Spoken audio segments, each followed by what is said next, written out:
Paulo, na segunda carta aos Tessalonicenses. Quando as crises te visitem, ante os problemas humanos, é justo medites nos princípios de causa e efeito, tanto quanto é natural, reflitas no impositivo de burilamento espiritual. Como que somos defrontados, entretanto, pensa igualmente na lei de renovação, capaz de trazer-nos prodígios de paz e vitória sobre nós mesmos. Se nos decidimos a aceitar construtivamente as experiências que se nos façam precisas.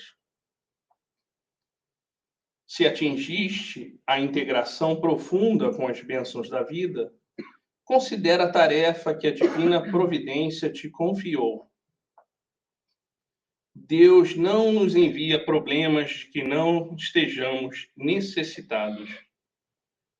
Aceitação e paciência, sem fuga ao trabalho, são quase sempre a metade do êxito em qualquer teste a que estejamos submetidos em nosso proveito próprio. Se qualquer tempo é suscetível de ser ocasião para resgate e reajuste, todo dia também é oportunidade de recomeçar, reaprender, instruir ou reerguer. O amor que estejamos acrescentando à obrigação que nos cabe cumprir é sempre plantação de felicidade para nós mesmos. Onde estiveres e como estiveres, nas áreas de dificuldade, dá-te a serenidade e ao espírito de serviço e entenderás com facilidade que o amor cobre realmente a multidão de nossas faltas, apressando em nosso favor a desejada conquista de paz e libertação. Renovação em amor.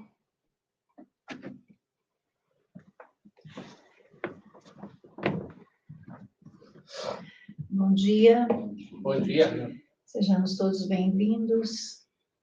Que nós possamos, nesse momento, serenar ainda mais a nossa mente, o nosso coração, para receber todas as bênçãos que foram preparadas para cada um de nós na manhã de hoje.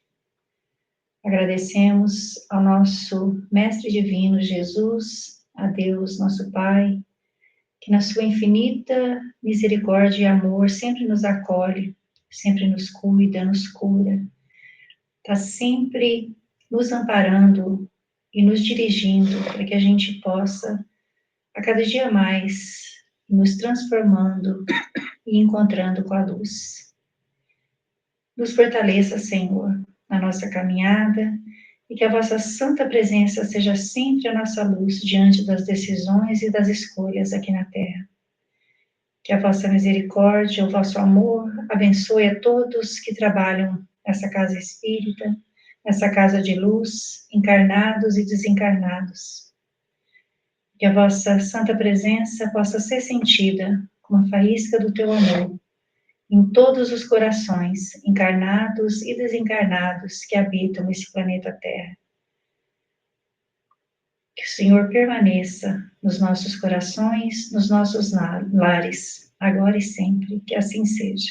Que assim seja.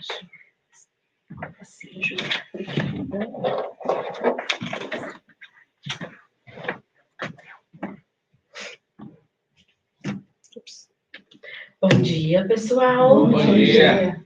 Obrigada mais uma vez pelo convite de estar aqui, né, repetindo essa visita. A gente esteve aqui não tem muito tempo e falando sobre cólera. Se eu não me engano, acho que foi a última vez, foi sobre cólera. Foi. Ai, eu senti um pesar vindo daqui. Eu lembrei daquela foto. Ai, a foto. Desculpa, gente, hoje não tem foto feia. Graças a Deus. Mas ele fala um negocinho meio complicado pra gente. Mas vai ser menos pesado, né? Mas brincadeiras à parte, muito obrigada por poder dividir essa manhã aqui com vocês. E a gente hoje vai falar sobre a lei divina, que está lá no Livro dos Espíritos.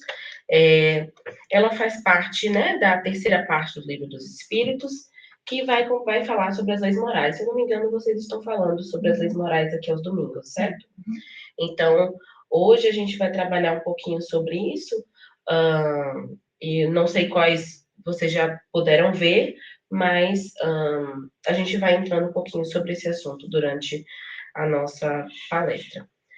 Se eu começar a tossir, vocês já me perdoem, porque eu tive uma gripe, mas a tosse fica a vida inteira, para lembrar para a gente que a gente precisa usar o nosso aparelho vocal com muito amor e muita sabedoria, mas só de antemão falando para vocês. E hoje a gente vai falar sobre o primeiro capítulo, né? Sobre o primeiro estudo que Kardec vem na organização sobre as leis morais, que é lá do terceiro livro, do Livro dos Espíritos. De antemão, tem alguém aqui que está iniciando no Espiritismo, ou a primeira vez que vem na casa? Talvez só os desencarnados. Então, sejam bem-vindos, desencarnados que estão vindo a primeira vez, ou que não conhecem, mas era só para a gente ter uma noção do que explicar, né? Porque o Livro dos Espíritos é dividido em quatro partes, e a terceira é sobre as leis morais, mas enfim. O mais importante, até antes dessa pergunta, é a gente lembrar que as leis morais, que o Livro dos Espíritos ele é o primeiro do Pentateuco, e a parte terceira, né, que é as leis morais, elas vão dar base para o Evangelho segundo o Espiritismo. Ou seja, tudo que a gente vai falar aqui sobre leis morais e tudo que vocês estão estudando, a gente também pode encontrar, né, ressonância lá no Evangelho segundo o Espiritismo, e a gente vai trazer um pouquinho sobre isso durante a nossa conversa. E aí, já nessa primeira pergunta, que é a 614, Kardec pergunta para os espíritos o seguinte: que se deve entender por lei divina ou lei natural? Os espíritos respondem que a lei natural é a lei de Deus, é a única e verdadeira para a felicidade do homem. Indica-lhe o que fazer ou deixar de fazer, e ele só é infeliz quando dela se afasta. Essa é uma pergunta só para a gente ter um panorama geral, porque quando a gente lê essa resposta, a gente pensa assim, nossa, mas não foi muito assim, né? Não entrou tanto no conteúdo, né? Mas o mais importante aqui para a gente é essa questão. Essa questão de ser a lei de Deus, ser o que vai indicar o que a gente deve fazer ou não fazer, né? E sobre também a felicidade, que ela só é possível quando a gente está justamente nesse caminho. E lembrando que aqui ele está falando da felicidade do homem, aquela felicidade que a gente busca, né? Não a felicidade momentânea, não é a passageira, mas a felicidade que é o nosso objetivo, né? A felicidade, talvez aquela que a gente possa dizer que não é desse mundo, né? Então, Kardec, ele também vai perguntar, depois dessa resposta dos Espíritos, da 614, ele vai perguntar se a lei de Deus ela é eterna e também, por consequência, ele acaba perguntando se ela é passível de mudança, né? E os Espíritos dizem que a lei de Deus é eterna, como o próprio Deus, e imutável também. Então a gente pensa, se ela é imutável, e como é que a mesma lei funciona para todo mundo, né? Se a gente tem graus diferentes de entendimento, ou, por exemplo, aqui dentro do Espiritismo, a gente vai entender sobre a questão da evolução dos planetas, né? Sobre a evolução de nós mesmos, sobre como tudo isso funciona em relação à nossa evolução, a estarmos num planeta de provas e expiações e irmos para um planeta de regeneração. Então, a grande questão é entender como que isso vai se desenhando, né? E a gente vai vendo durante o nosso estudo que é algo que vai sendo dado, por exemplo, quase que em conta-gotas, né? De acordo com o nosso processo evolutivo, aquilo vai sendo dado um pouquinho mais de informação. Então, esse é o ponto principal. Além do mais, lá na pergunta 617, Kardec ele também traz o questionamento se a lei divina ela vai abranger, o que ela vai abranger, na verdade, os espíritos vão responder que ele abrange, que a lei divina vai abranger todas as leis e não apenas as leis morais. Só um minuto. Porque a gente pode utilizar, né, lá no livro terceiro, a gente vai ter o primeiro capítulo, que são as leis morais, e aí, por conseguinte, e aí, por conseguinte, também, as outras leis, né, que são a lei do trabalho. Muito obrigada. Agora vai ficar melhor. Eu esqueci. E, por conseguinte, a lei do trabalho, a lei de destruição, a lei de justiça, amor e caridade. E a gente pode entender que as leis morais, elas estão em um universo, né? E aí depois a gente vai ter as leis divinas e todas essas outras leis vão estar dentro das leis morais e dentro das leis divinas. Porém, as leis divinas, como Kardec, como os espíritos respondem, não são apenas as leis morais, e a gente pode acrescentar, né, que elas são as leis físicas, ou, por exemplo, a lei de causa e efeito. Então, todas essas são leis divinas ou leis naturais, né, que a gente pode utilizar esses dois nomes. E a gente também pode lembrar sempre que as leis físicas elas vão ser sempre relacionadas à questão da matéria e como que a matéria funciona e como que isso se desenvolve. Então, a gente passa para essa pergunta que é bem conhecida dentro do Espiritismo, que é a pergunta de onde a gente pode encontrar essa lei de Deus, né? Onde ela está escrita. E aí os Espíritos respondem que é na consciência. Aí você, meu Deus, na consciência, mas eu ainda continuo fazendo coisa errada. Como que fica nessa situação? Porque ela está aqui, mas ela não aparece necessariamente a todo momento, né? E aí os espíritos vão trazer essa resposta e a gente faz esse questionamento e Kardec também faz o questionamento, né, de compreensão se é possível que todos possam conhecer, e os espíritos respondem que todos podem conhecer, mas nem todos podem compreender. Então, a gente vai ver aí a diferença sobre conhecer, saber que algo existe, mas eu ainda não tenho a noção, a capacidade de compreensão total daquilo.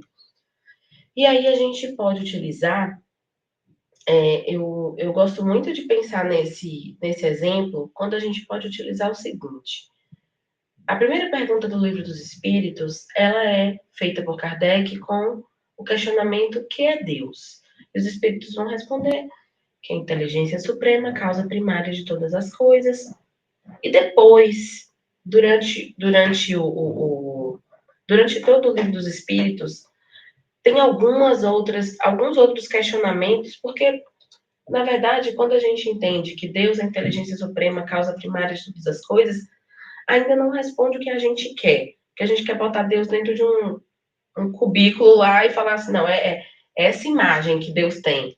E não necessariamente ele consegue, ele vai responder isso. E os espíritos dizem também que é pela nossa incapacidade ainda.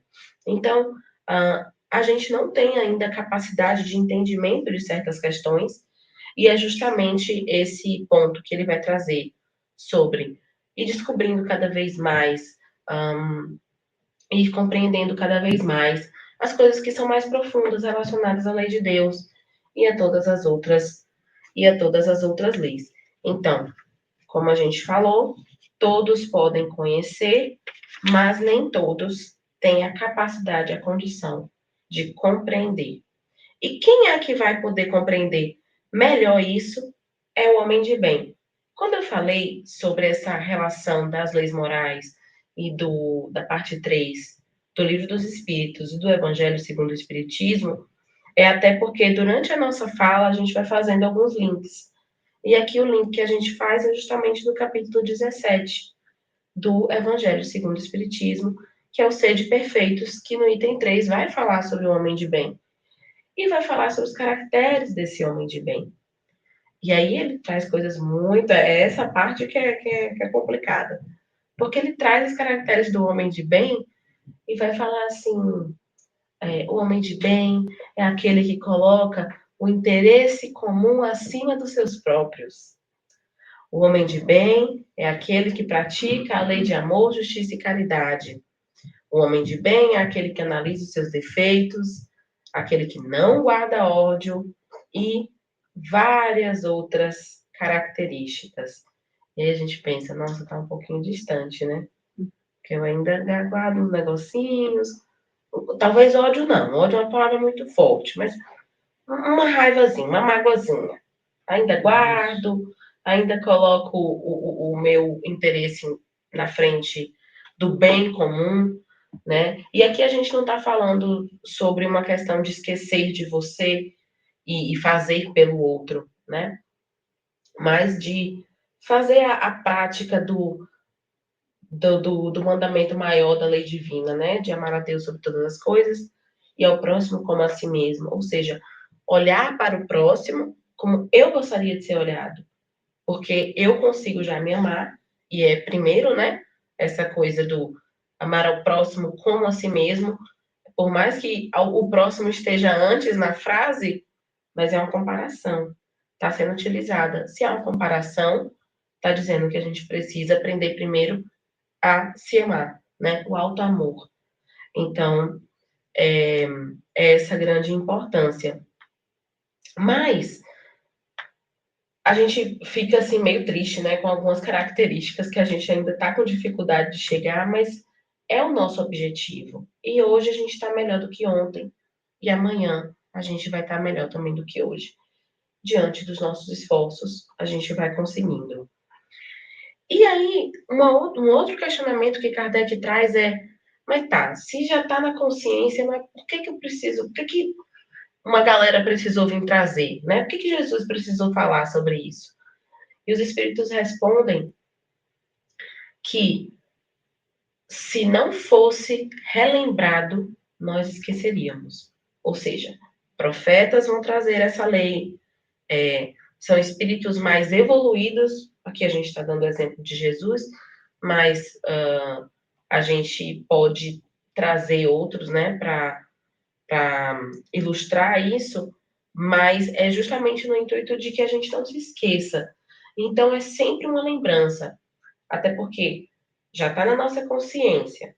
Jesus já falou, a gente estuda sempre sobre o conteúdo, mas mesmo assim a gente ainda esquece na hora de praticar.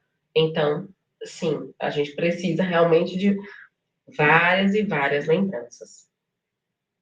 E a grande questão aqui é que a gente ligou com o capítulo 17, que é o homem de bem, e agora a gente está falando um pouquinho sobre os profetas, a gente pode fazer a ligação com o capítulo 21, que diz, lá do Evangelho segundo o Espiritismo, haverá falsos cristos e falsos profetas. Então, como que eu vou poder entender quem é que está falando, o que é melhor, o que é verdade?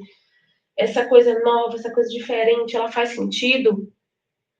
A análise é sua, mas a gente tem a capacidade de ver isso dentro do capítulo do Evangelho e fazer assim a nossa análise com o que tanto o Espiritismo traz, que é a questão da fé raciocinada. Então, colocar a cachola para funcionar e fazer esse entendimento e fazer, não, isso aqui não está de acordo com o que Deus gostaria, não. Então, Mas isso aqui tá, então eu posso fazer esse, eu posso seguir isso daqui, né? Porque isso vai me levar para frente.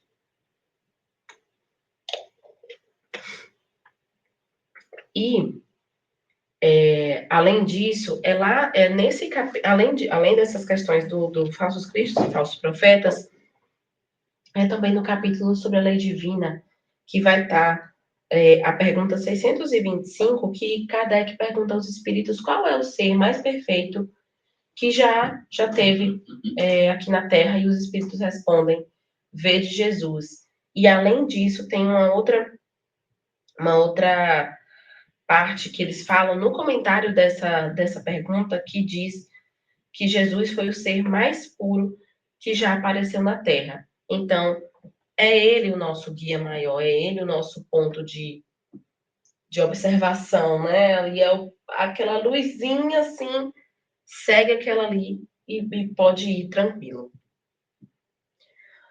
Já na 630, Kardec vai fazer essa pergunta de como se pode distinguir o bem do mal, e aí a gente pensa assim, nossa, realmente isso é muito difícil. Acho que os espíritos ficam pensando assim, mas não é nada difícil, né? A espiritualidade superior. E aí eles respondem que o bem é tudo que é conforme a lei de Deus, e o mal tudo que lhe é contrário. Assim, fazer o bem é proceder de acordo com a lei de Deus, e fazer o mal é infringi-la. E além disso, o Kardec ainda vai trazer a pergunta, o questionamento para os espíritos. Tá, já entendi que é tudo que bem é o que é conforme a lei de Deus e mal é o que não é. Mas como que eu vou distinguir isso? Aí os espíritos respondem com muita educação, muita clareza, e aí é um outro tapa na cara. Vocês têm inteligência. Deus nos deu a inteligência, então use essa capacidade que está sendo dada a você. E a gente fala, tá, mas a minha inteligência às vezes ela tá me dizendo outra coisa, e eu ainda não consigo caminhar para esse lado. Mas é um processo, né? É um processo de mudança, é um processo de transformação. Então, a gente tem que fazer o nosso esforço, o esforço da nossa cabeça mesmo, de colocar para funcionar, e a gente pode trabalhar aquela questão sempre. O que Jesus faria no nosso lugar? Ah, mas Jesus, a gente não consegue nem imaginar Jesus passando por essa situação que eu estou passando. Então, vamos tentar imaginar, talvez, Chico, talvez Divaldo, ou então alguém que você consegue analisar, que tem uma boa conduta, né, e refletir e trazer isso para consciência. Ou seja, trabalhar sempre esse sentido da inteligência voltado para a nossa consciência. Deixar de fazer as coisas no automático já é um bom caminho. E aí a gente pergunta assim, mas a gente não, né? Pode ser em qualquer questionamento, assim, não necessariamente em voz alta, mas eu acho que todo mundo em algum momento já se fez assim, por que Deus não criou a gente um pouquinho melhor, que já facilitava, já cortava metade do caminho, eu já não teria tanto problema, não teria tanta dificuldade. E a gente pode voltar lá na pergunta 119 do Livro dos Espíritos, que é justamente sobre isso. Kardec diz que não Kardec pergunta que se não podia Deus isentar os espíritos das provas que lhes cumpre sofrer para chegarem à primeira ordem, e os espíritos respondem que se Deus os houvesse criado perfeitos, nenhum mérito teriam para gozar dos benefícios dessa perfeição. Onde estaria o merecimento sem a luta? E essa é uma pergunta, é a pergunta 119, que não está, né, naturalmente, nesse capítulo, mas é uma pergunta que é indicada para os espíritos para que voltemos quando a gente lê a pergunta 634, que Kardec vai perguntar por que o mal se encontra na natureza das coisas, ou seja, mais ou menos assim, né? Por que o mal existe? Não estava para ter criado todo mundo bom e a gente já estava em paz? E não tinha tanto perrengue? E os espíritos vão responder que, se não houvessem montanhas, não poderia o homem compreender que se pode subir e descer. É necessário que o espírito adquira experiência e, para isso, é necessário que ele conheça o bem e o mal. Então, esse é um comentário dos espíritos na resposta 634, mas, como disse, é meio que uma casadinha. A 119 com a 634, elas fazem um bom complemento uma da outra. Então, meio que fazendo um apanhado geral, a gente pode dizer que quanto mais encarnações nós temos, mais entendimento sobre os seus limites. Quanto mais encarnações, mais conhecimento da lei divina. Quanto mais conhecimento da lei divina, mais conhecimento da lei de causa e efeito e a verdadeira compreensão de quem é, de fato, responsável pela própria felicidade ou infelicidade, que somos nós. Ou seja, é um processo de mudança. E aqui eu lembro que apareceu para mim essa semana um vídeo, eu achei muito legal, muito boba o exemplo, mas é perfeito. A pessoa falando sobre o processo de transformação, de como que a gente acha que é. Aí ela pega, por exemplo, um copo transparente de café, coloca café dentro ou qualquer outro líquido escuro e fala: como que a gente acha que é o processo de transformação? Aí ela pega e joga esse copo de café todo na pia e enche esse copo com água transparente. Tirei tudo de ruim e botei tudo de bom. Mas a gente já sabe que não é assim. E como que é, na verdade? Ela pega esse copo, novamente, cheio de um líquido escuro, seja café ou outra coisa, coloca embaixo da torneira com água transparente e liga. O que vai acontecendo com essa água? Ela vai limpando. Só que ela não limpa desse jeito 3, 2, 1, joguei fora, botei outro dentro, tá, eita, maravilhoso. Não. A gente vai botar ali e aí vai saindo e vai ficando cada vez mais claro. Deixa de ser café forte para ser um café médio, de torra média. Vai deixando de ser um café para ser um chafé. E assim até virar uma água límpida, uma água transparente, uma água cristalina. Então, esse é o nosso processo de transformação. A gente às vezes quer que esse bem e esse mal, eles sejam muito pontuais, mas a gente ainda tem os dois. A gente já é criado com a centelha de Deus, a gente é criado, né,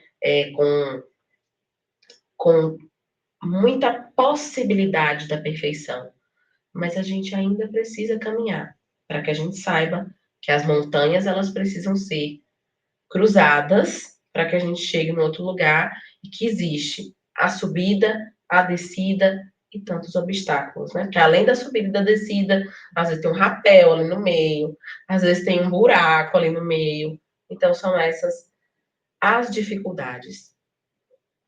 E aqui a gente vai trazer a pergunta 642, que Kardec diz o seguinte: para agradar a Deus e assegurar a sua posição futura, bastará que o homem não pratique o mal? Os espíritos respondem que não. Cumpre-lhe fazer o bem no limite de suas forças, porquanto responderá por todo o mal que haja resultado de não haver praticado o bem. Ou seja, a gente às vezes quer ficar em cima do muro diante de uma situação ruim, mas esse não é o caminho adequado. Porque quando a gente deixa de fazer o bem, a gente também está fazendo o mal. E essa é uma outra máxima que o Espiritismo traz bastante. E é algo, às vezes, difícil, porque a gente pensa assim, tá, mas como que eu vou me meter em toda situação? Né? Vou fazer, sei lá, não estou aqui parado, alguém cai. Tô usando um exemplo bem bobo. Mas não fui eu que chutei a pessoa. Mas eu estou aqui, parado na minha situação. Mas eu podia ou ter ajudado a pessoa a levantar, ou ter até ajudado a evitar que ela tropeçasse. Por exemplo, eu estou vendo que tem um negócio ali, que a pessoa. Ok, estou vendo que tem esse batente ali. E a pessoa está andando distraída. Eu estou olhando aquela situação, eu estou vendo aquela situação, mas eu simplesmente não falo assim, cuidado, ou algo do tipo, é um exemplo que a gente pode utilizar bem tranquilo, mas a gente pode utilizar para coisas maiores e para coisas da nossa vida, que aí tem muito mais a ver com a nossa questão íntima. Então, sim, a gente precisa fazer o bem. E além do mais, tem um outro questionamento que assim, tá, fulano caiu, mas eu não vi que fulano caiu, por isso eu não ajudei. Eu ainda assim vou ser condenado ou vou ficar sendo culpado por essa situação? E aí tá a grande questão sobre atenuantes e agravantes. Se a gente pode ajudar, se a gente já tem condição, se a gente já tem consciência daquilo, por exemplo, eu vi que o fulano caiu, mas eu já vi quando o fulano estava no chão e eu não tinha visto que ali tinha um batente, eu não tinha visto que ali que fulano estava vindo distraído. São os atenuantes da situação. Então, a grande questão é que ser julgado culpado vai ser sempre proporcional ao grau de entendimento daquela pessoa. E aqui, quando a gente fala julgado culpado, é só uma questão de que a gente possa entender, mas não é aquele julgamento, né? Ali duro, há várias penas, né? Então, a gravidade da situação é sempre relativa e de acordo às circunstâncias.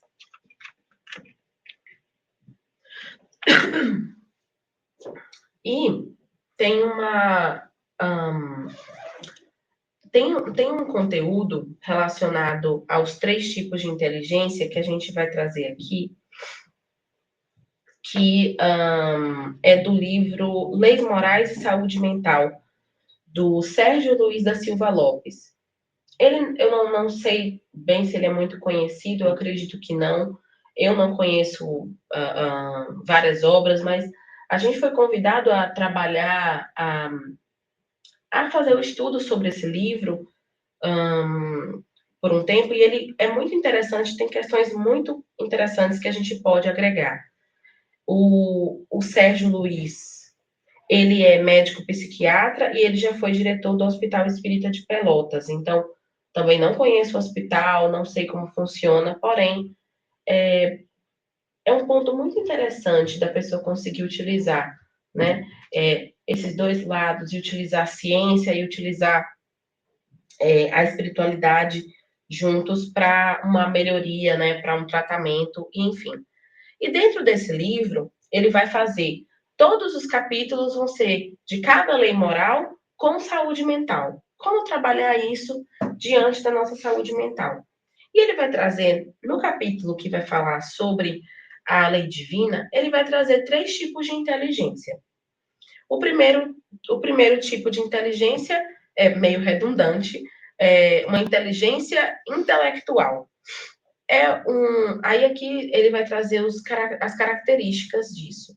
É um esforço atualmente voltado ao intelecto, ou seja, é esse esforço que a gente tanto faz para crescer, para entender mais, para estudar mais, ou seja, nos qualificarmos cada vez mais intelectualmente falando.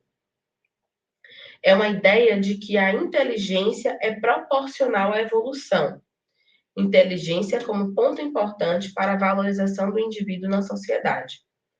Ok. Sobre a questão da inteligência ser proporcional à evolução, dentro do Espiritismo a gente compreende que para a evolução nós temos 2 asas. A asa da inteligência e a asa da moralidade. Se você cresce só a asa da inteligência, ou seja, vai subindo aqui, a outra está ali, no mesmo patamar, aí você sobe. Estou aqui aprendendo cada vez mais. Não é ruim, mas o pássaro consegue voar? Não consegue. Então vai ficar capenga. Foi muito engraçado que ontem a gente trabalhou o mesmo conteúdo lá no centro e tinham 2 americanos. E aí depois o pessoal falou assim, Júlia, acho que eles não compreenderam o que é capenga. Enfim, pessoal, um negócio assim meio borocochô, aí você vai tentando explicar o que capenga vai ficando pior. Porque isso é só conteúdo português mesmo, né? Brasileiro, que a gente vai conseguindo. Mas, enfim, é uma pessoa que tá ali, né? Torta. Aleijado, pronto, aleijado. Tá toda torta, tá aqui, o negócio tá aqui em cima. Sou inteligente, tenho PhD, tenho doutorado, tenho mestrado, tenho 5 faculdades. Mas não dou bom dia pro meu colega que tá ali do lado. E aí? Isso é difícil? Não adianta de nada. Eu não esqueço, tem uma frase que eu sempre gostei dessa frase. Sim, você vê na internet aquelas frasezinhas assim, não adianta fazer yoga e não dar bom dia pro porteiro. Aí você fala assim, nossa. Aí você olha a pessoa toda espiritualizada, tá tentando ali, não sei o quê, mas passa pro outro igual um furacão. E a gente precisa olhar para essa questão de se melhorar como um todo. Enfim, a gente já viu aqui que a pessoa tá capenga, com a asa para cima e a outra para baixo. E o outro ponto é que a inteligência é um ponto importante para a valorização do indivíduo na sociedade, colocando sempre que a sociedade ela dá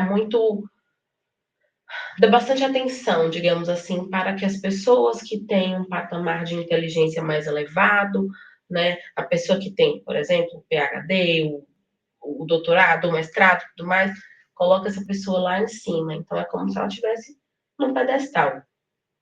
Em nenhum momento aqui a gente está querendo dizer que o estudo é ruim, que a qualificação é ruim.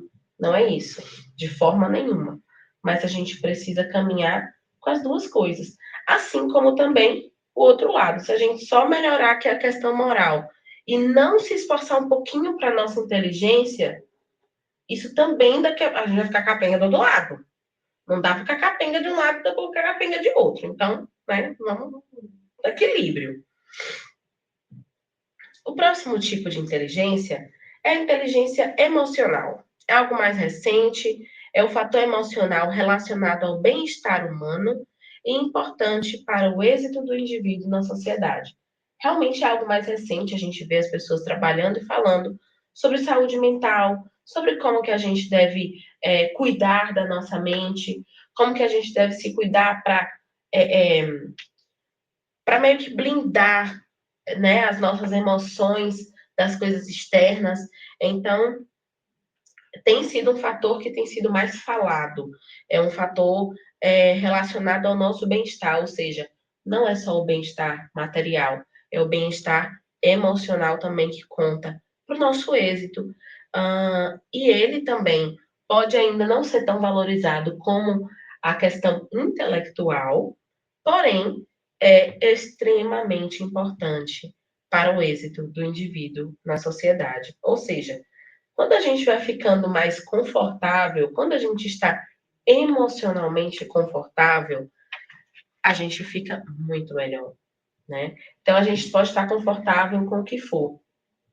E aí tem uma frase que eu escutei do Rossandro, psicólogo, Rossandro Klinger, e ele fala assim: você nunca viu alguém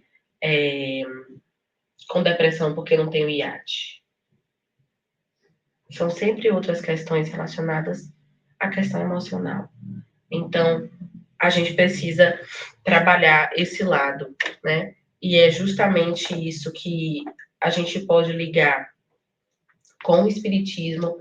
Então, pode ser cientificamente falando, a gente pode ir para terapia, ser acompanhado por psiquiatra, por psicólogo, trabalhar o nosso emocional fora, mas o Evangelho segundo o Espiritismo, o Espiritismo, de modo geral, ele trabalha muito com esse lado emocional através do nosso autoconhecimento. Então, a gente pode e deve fazer as duas coisas juntas e trabalhar, né? Porque, assim, não dá para melhorar o nosso emocional sem autoconhecimento. E o terceiro tipo de inteligência é a inteligência moral. Com a inteligência comum e a emocional, o indivíduo vence o mundo. Com a moral, ele vence a si mesmo.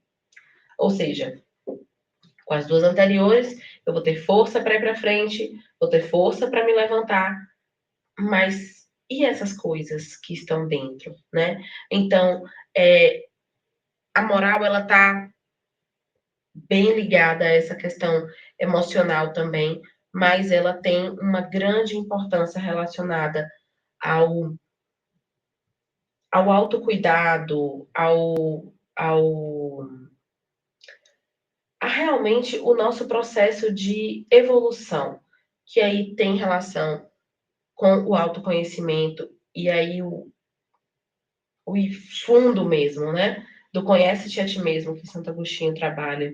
Então, é uma coisa que é muito profundo. Mas a gente. E o problema disso tudo é porque muitas vezes dói quando a gente vai profundo. Mas não tem mudança se não doer um pouquinho ali. Para a gente entender o que a gente fez antes, que a gente pode mudar, que a gente pode fazer agora. E um trecho aqui do livro, muito interessante, que diz: na nascente de todos os outros tipos de inteligência está o desenvolvimento moral do ser humano. É no âmbito da ética que o ser se aprimora. Ao longo das existências sucessivas, é que se vão construindo as aptidões, as capacidades e qualidades, conforme o caminho moral que o espírito tenha escolhido trilhar nas anteriores oportunidades. Ser bom é, sobretudo, uma questão de inteligência. E a gente não trabalha dessa forma, né? A gente não faz esse entendimento de que uma pessoa boa, ela está sendo boa porque ela está sendo inteligente. Se a gente for parar para pensar, durante os estudos, esse entendimento de que só se eu for bom é que eu vou conseguir ir para frente, aí a gente consegue trabalhar a questão de inteligência. Mas a gente tem uma condição de imaginar muito mais aquelas pessoas que estão sendo boas porque vieram de uma boa família. E aí parece que assim, não tem razão de ser, é meio que a pessoa nasceu assim. A pessoa nasceu boa. Mas por trás dessa bondade tem muito trabalho. Tem muito trabalho. E o trabalho principal é da gente conseguir bloquear determinadas mazelas dentro da gente.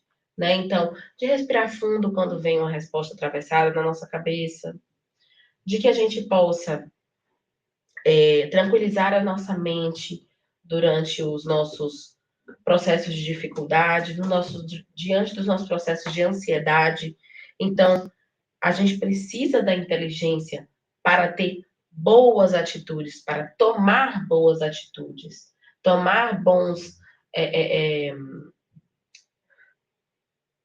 Tomar boas decisões, era essa palavra. Tomar boas decisões. A gente precisa pensar antes. E eu acredito que a gente pode trabalhar essa ideia dessa forma de mais esforço, porque a gente ainda está num patamar, assim, né? Mal menos, para ser educada. Mal menos. Então, a gente ainda precisa desse esforço. A gente, uma hora, não vai precisar mais desse esforço, e aí vai ser alguma coisa mais natural. E aí, quem aparece, nada que a gente não conheça. Nada que a gente não tenha que falar aqui todo domingo. Orgulho e egoísmo. Todas as vezes que a gente trabalha estudo, trabalha sobre autoconhecimento, sobre transformação moral, sobre a transformação do espírito, a gente vai precisar falar dessas bênçãos aqui que a gente ainda precisa mudar. A gente precisa trabalhar em cima disso.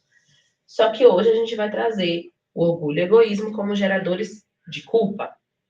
Quanto mais consciência, mais fácil ver as suas falhas. E já já no caminho do fim, a gente vai trazer ainda do livro desse psiquiatra, do Sérgio Luiz, ele vai dizer que a consciência de culpa, ela traz necessidade de autopunição, postura passiva e de lamento, não há esforço para mudar e busca mecanismos de fuga como defesa para não se deparar com a própria consciência. Ou seja, quando a gente está triste, quando a gente está mal, quando a gente está decepcionado, a gente quer pensar naquilo que deixou a gente triste, mal, decepcionado? Não. Eu quero assistir um filme bem bobo, que aí vai me dispersar minha mente. botar um negócio para dar risada, para eu esquecer aquilo. Esquecer. Eu quero fingir que nada aconteceu. Mas não há enfrentamento dessa forma. Ou seja, toda vez que a gente vai buscar mecanismos de fuga para isso, a gente só está enganando o nosso cérebro, talvez um pedaço dele, de que aquilo não aconteceu. Mas aquilo aconteceu, e aí você esquece 1 ou 2 dias. Aí no terceiro, o que causou problemas, seja pessoa, seja situação, etc., aparece no seu caminho e te lembra.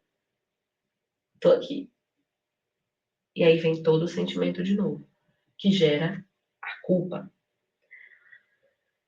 Essa consciência de culpa também não te deixa com esforço para mudar, você fica ali naquela coisa, né? Batendo um chicote nas costas. Não, eu fiz mesmo, eu fui errado, eu não devia ter falado isso, e não sei o quê, e não sei o quê, e pá, e pá. Vai fazer alguma diferença? Vai, né? Vai te deixar pior ainda. Vai te deixar com aquela coisa aqui dentro, aquela angústia, aquele desespero, e aí eu não consigo mudar, e não dá para mudar, e não dá para fazer. Que aí já é a postura passiva e de lamento, junto com a autopunição. A gente pode não ter um chicote aqui batendo nas nossas próprias costas, não materialmente falando, mas todas as vezes que a gente entra nessa postura de por que que eu fiz isso? Por que que eu não, por que que eu já falo tanto, já entendo tanto e ainda não fiz? Não vai mudar, não vai fazer a diferença, não vai voltar para trás e fazer com que isso seja uma nova atitude. O que a gente precisa é de consciência de responsabilidade, onde não há fuga, não há negação, ou seja, eu não fico dizendo assim, não, isso não aconteceu, não. Não, não é possível, não. É claro que eu não fiz isso. Então, ou de simplesmente. Ou senão, eu fiz porque fez isso. Justificando, claro. Mas é claro que eu só agir dessa forma porque pisou meu pé. Eu só fui grossa com a Alice porque ela foi grossa comigo. Eu só tô respondendo. Tô fazendo nada demais. Né? Mas não, quando a gente coloca o controle da própria vida na nossa mão, a gente para de dizer, não, eu fui grossa com a Alice porque eu ainda tenho a impaciência dentro de mim.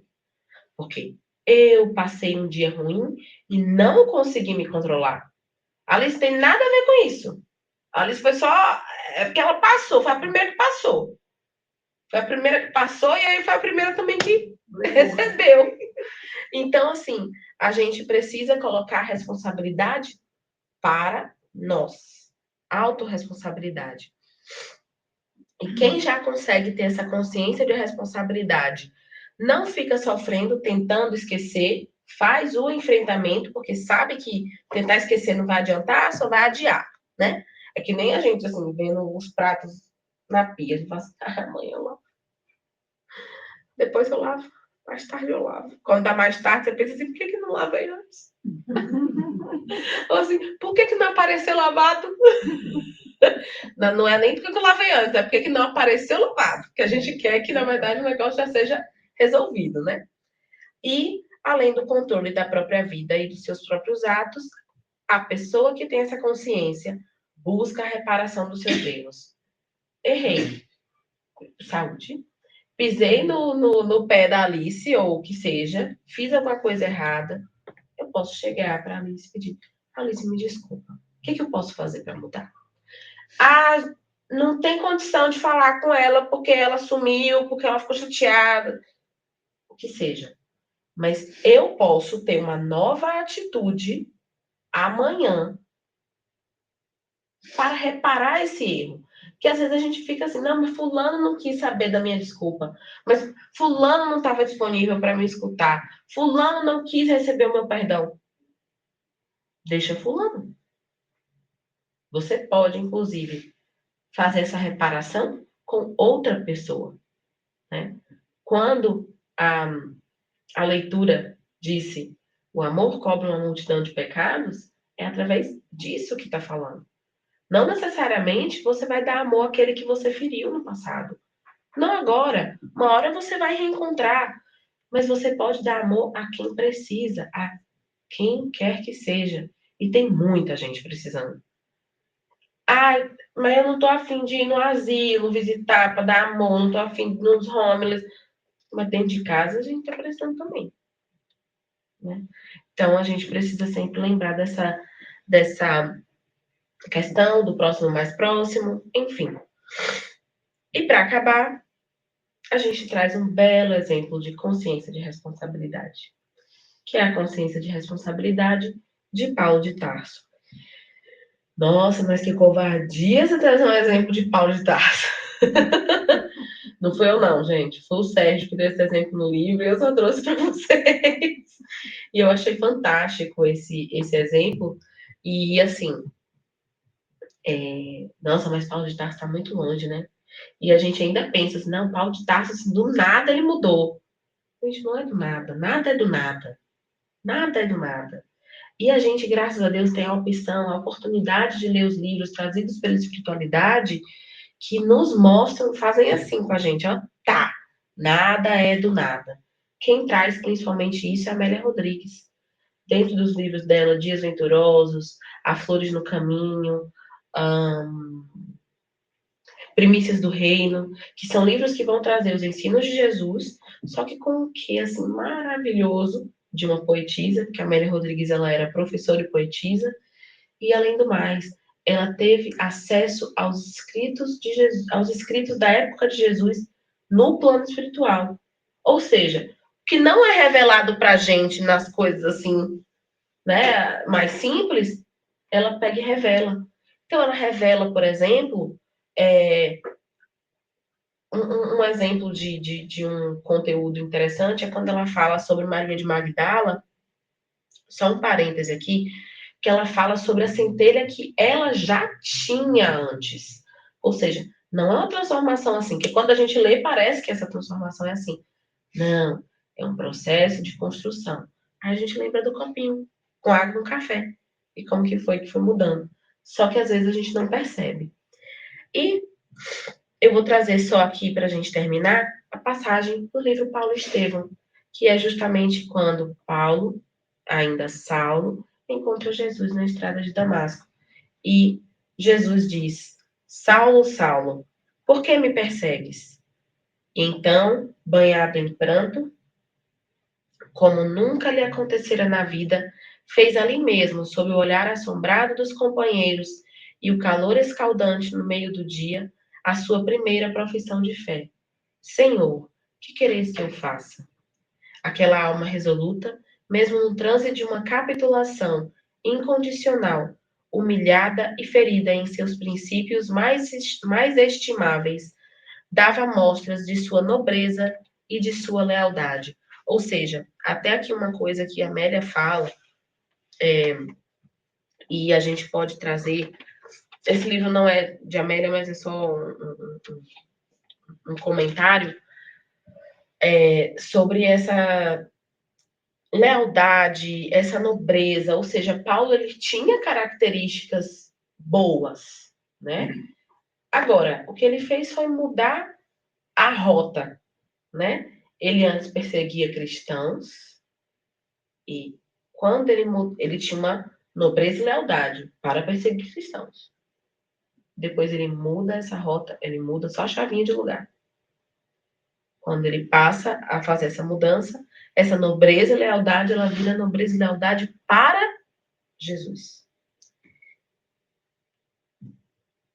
Encontrando a revelação maior em face do amor que Jesus lhe demonstrava solícito, Saulo de Tarso não escolhe tarefas para servi-lo na renovação de seus esforços de homem, entregando-se-lhe de alma e corpo, como se fora ínfimo servo, interroga com humildade o que desejava o mestre da sua cooperação.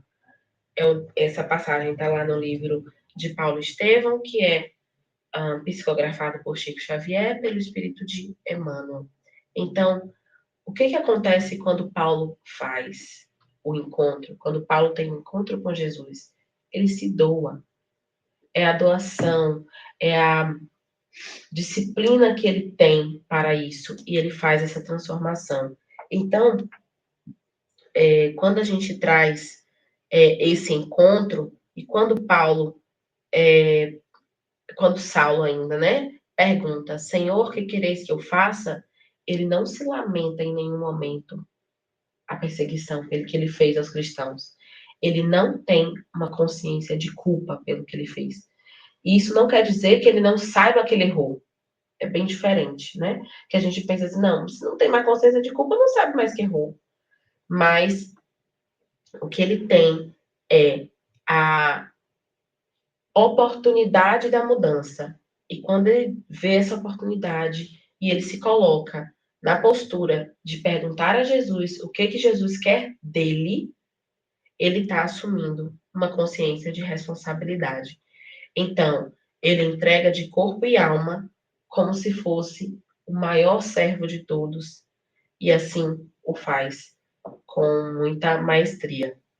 E usando também da sua humildade para dizer ao mestre que ele estava ali por ele. Muito obrigada a todos, obrigada pelo convite mais uma vez, que nós possamos ficar com essa mensagem e principalmente com o conteúdo do que Paulo traz para a gente. Obrigada.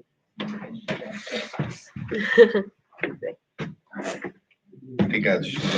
Deu choque aqui, hein? O negócio tá bom, hein? E aí, pessoal, tudo bem? Tudo bom. Comentários ou só agradecimentos? Eu tenho um comentário, claro. Vamos lá, então. Porque quando, assim, ela foi falando, eu fui vendo um tanto de coisas assim que já aconteceu, mas uma que eu não posso deixar de falar. A família boa, né? Quando você vem de uma família boa. Aí a gente ouve assim, família boa, a gente pensa que é uma família em condições, compostas, né? Mas aí ela falou, eu lembrei, essa semana eu vi um vídeo e o moço estava mostrando a diferença entre dois jovens, os dois com 19 anos, na mesma situação. Jogadores do Chelsea. 19 anos. Um totalmente voltado para fazer festa, todo na vibração daquela coisa assim, todo do poder, do dinheiro, né? Então, festa atrás de festa, esbanjando, aquela coisa toda. E o outro, esse eu não lembro o nome. O outro, se eu não me engano, é Estevão. Estevão Júnior? Estevão Júnior, 19 anos. Filho de pastor, criado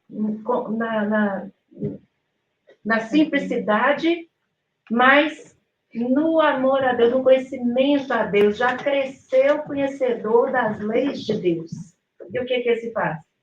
Ele foi com ele a Bíblia, ele prega, ele manda coisas para o Brasil, tênis da Nike, essa coisa, distribui para os pobres, fazendo assim um trabalho lindo, maravilhoso de humanidade, numa simplicidade e um sorriso que é a coisa mais linda. 19 anos, vindo de uma família boa. Muito bem. E nós viemos da família boa também? Viemos. Estamos aqui hoje, né? André levantou a sobrancelha por quê, André? Não, tudo bem. Bom, gente, eu vou aos recadinhos aqui. No nosso jantar de Natal, dezembro, dia 6 de dezembro, todos estão convidados, os ingressos já estão sendo vendidos. Vale a pena, que é uma festa boa, né, Luci? Com certeza. É uma festa boa e ajuda a nossa casa também, mas é divertido. Vai ter karaokê, música ao vivo. A Luci vai dançar pra gente, ela vai fazer um show de dança pra gente lá. Vai cantar? Vou cantar, eu canto mesmo. Nossa, vou espantar todo mundo. Dupla Geraldo, então faz uma dupla. O ruim e o pior. Os dois. Né, espantar todo mundo. Então, aqui o nosso jantar de Natal, e hoje o almoço tá ali, tem camarão, tem um bocado de coisa boa. Todos estão convidados para o nosso almoço hoje. E faltou algum aviso? O encerramento da Semana Espírita, né? Que é hoje. Vai ser aonde? Já foi. Não adianta querer ir, que já foi às 10h30 da manhã, que nem aqui o mesmo horário. Mas, então, foi o encerramento da Semana Espírita. E nós vamos agora para a nossa segunda parte. Faltou algum recado? Aqui tem um comentário aqui, ó. Não, é que antes a Silma falou para mim, e eu acho que não esqueceu de passar para ele, que eles fazem visita para o nursing home nos domingos. E deixa eu levantar, né? E domingo que vem eles estão querendo levar, tipo, meia, né? Os velhinhos lá. Meinha para pôr no pé, esses blankets, que compram esses pequenininhos. Cobertorzinho. Aí no Walmart. Então, ela está vendo se alguém quer trazer doação. Pode ser um par de meia, 2, 3, um blanket, que eles vão levar lá no nursing home dos idosos. Aí, se alguém quiser colaborar, é só comprar um parzinho de meia, 2, um blanket e trazer para a Silma no domingo. Só isso. E quem quiser ir com ela também, Bem-vindo. é bem-vindo também, né? Vamos para a nossa segunda parte, que é os passes. Nossa oração final, agradecendo outra vez a nossa querida companheira Júlia pela doação do tempo, por estar aqui com a gente, por estar aqui conosco,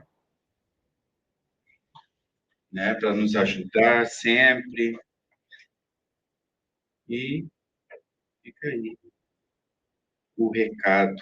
Eu gostei da parte do capítulo 3, o item 3, capítulo 5, né? É do homem de bem. Eu estou tentando, viu? Mas aquela lista é grande, viu? Pegaram pesado. Mas por isso que eu só trouxe 3. Então, aquela lista lá é 2 páginas ali, mas se a gente conseguir fazer uma só, né? Uma de cada vez, né? Umazinha de cada vez. Simone. Bem-vinda, Simone, tudo bem? Tia Regina, já que você está de pé, vem aqui fazer oração.